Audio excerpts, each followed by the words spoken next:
Halo pemirsa Unhas TV, senang sekali saya Rizka Fraja dapat kembali menjumpai Anda dalam Unhas Daily. Dalam beberapa menit ke depan, kami akan menyajikan berita-berita terpercaya hanya untuk Anda.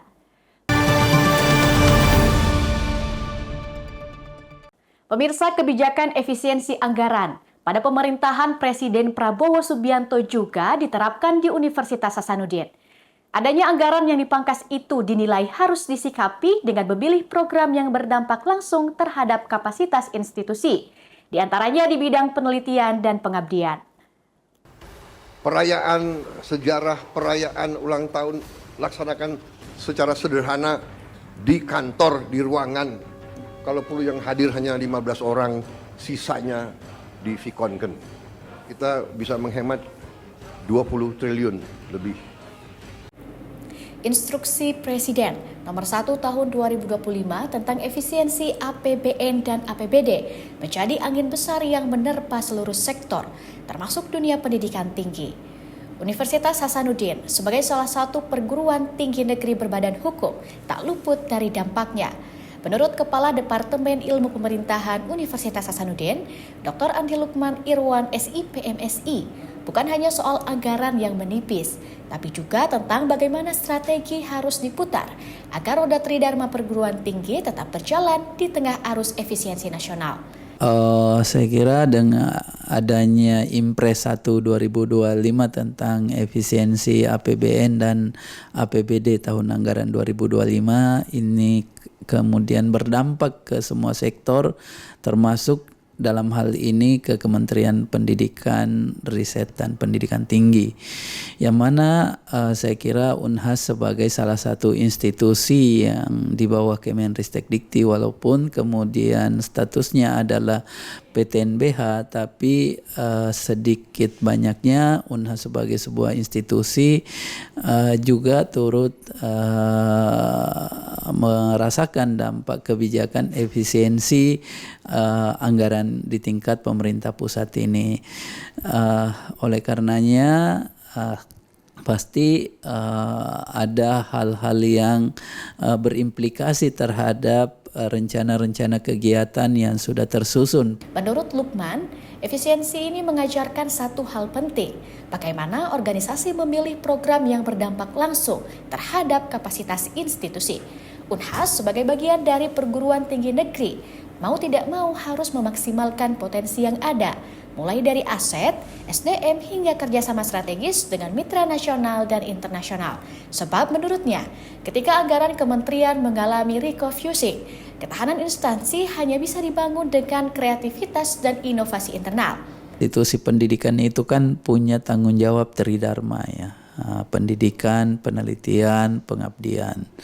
Nah pasti dengan refocusing anggaran kementerian di tingkat pusat ini akan berdampak pada pelaksanaan dan penyelenggaraan tiga tridharma ini, penelitian khususnya dan pengabdian, yang mana selama ini institusi pendidikan mendapatkan proporsi alokasi misalnya dari kegiatan penelitian dan pengabdian dari kementerian terkait untuk menjadi hibah kegiatan yang bisa dilaksanakan oleh sivitas akademika di tingkat oleh dosen, tenaga pendidik di tingkat satuan pendidikan tinggi. Tapi pasti dengan refocusing ini akan terdampak tentunya. Menurutnya, Unhas harus bisa merelokasi anggaran-anggaran yang masih bisa ditunda untuk dialokasikan pada alokasi belanja yang berdampak langsung pada institusi.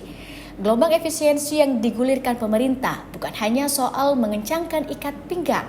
Kepala Departemen Ilmu Pemerintahan ini menyampaikan bahwa bagi Unhas dan perguruan tinggi lainnya, ini adalah panggilan untuk berbenah, berlari lebih cepat, dan mengubah tantangan menjadi lompatan besar menuju kemandirian institusi. Rizka Fraja, Unhas TV. Pemirsa, Kapolda Sulsel menyoroti kurang optimalnya kinerja instansi berwenang dalam menangani parkir liar di Makassar hingga melibatkan pihak kepolisian. Kapolda pun menegaskan jika premanisme dalam parkir liar merupakan musuh bersama yang harus dilawan dengan tegas. Kepala Kepolisian Daerah Sulawesi Selatan, Inspektur Jenderal Polisi, Dr. Andes Rusdi Hartono MSI, menyoroti kurang optimalnya pelaksanaan tugas dari instansi berwenang dalam menangani parkir liar di Makassar, yang akhirnya melibatkan pihak kepolisian. Hal tersebut disampaikan Kapolda terkait maraknya praktik parkir liar yang diduga kuat melibatkan premanisme. Kapolda Sulsel menyampaikan jika ada pihak yang memiliki kewenangan namun tidak melaksanakan tugasnya secara optimal, sehingga polisi ikut menyelesaikannya. Bicara parkir itu sendiri, sekali lagi, ini ada instansi yang berwenang untuk menangani masalah itu. Kita akan kerjasama, ya, kerjasama dengan instansi yang berwenang ini, kita kedepankan mereka untuk bagaimana parkir-parkir liar ini bisa tidak ada lagi di Sulawesi Selatan. Yang terpenting adalah ketika parkir-parkir liar ini sudah menyangkut masalah premanisme, nah ini tidak baik, ya. Apapun bicara premanisme ini harus kita lawan, ya. Menjadi musuh bersama karena aktivitas ini yang senantiasa sangat-sangat merugikan masyarakat seperti itu. Lebih lanjut, Kapolda menjelaskan jika penanganan parkir liar seharusnya menjadi ranah instansi lain yang memiliki kewenangan spesifik terkait hal tersebut. Ia menegaskan bahwa pihaknya akan bekerja sama serta mengedepankan instansi tersebut agar parkir liar tidak lagi ada di Sulawesi Selatan. Nah, yang jelas apabila kita melihat sebenarnya kalau masalah-masalah kepolisian tidak sebenarnya masalah kepolisian sendiri, ini ada ya pihak-pihak yang memang punya kewenangan, tetapi mereka tidak melaksanakan tugasnya secara optimal, sehingga menjadi tugas-tugas kepolisian ini dikatakan tugas-tugas polisi mah hanya, mohon maaf aja kasarnya, hanya sampah-sampah aja, karena memang ada tugas-tugas instansi lain yang tidak berjalan secara optimal. Jadi ya sudah, polisi yang menyelesaikan. Meski demikian, Irjen Pol Rusdi Hartono tegas menyebut jika pihaknya tidak akan tinggal diam jika praktik parkir liar tersebut sudah melibatkan unsur premanisme. Menurutnya, segala sesuatu yang menyangkut premanisme harus dilawan, serta menjadi musuh bersama karena aktivitas tersebut sangat merugikan masyarakat.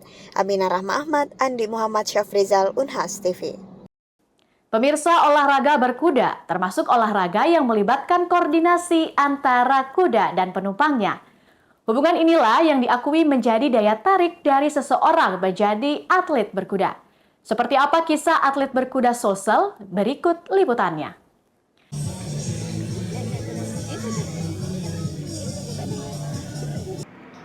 Setiap atlet memiliki alasan tersendiri untuk memilih cabang olahraga yang disukai, termasuk olahraga berkuda yang merupakan cabang olahraga equestrian.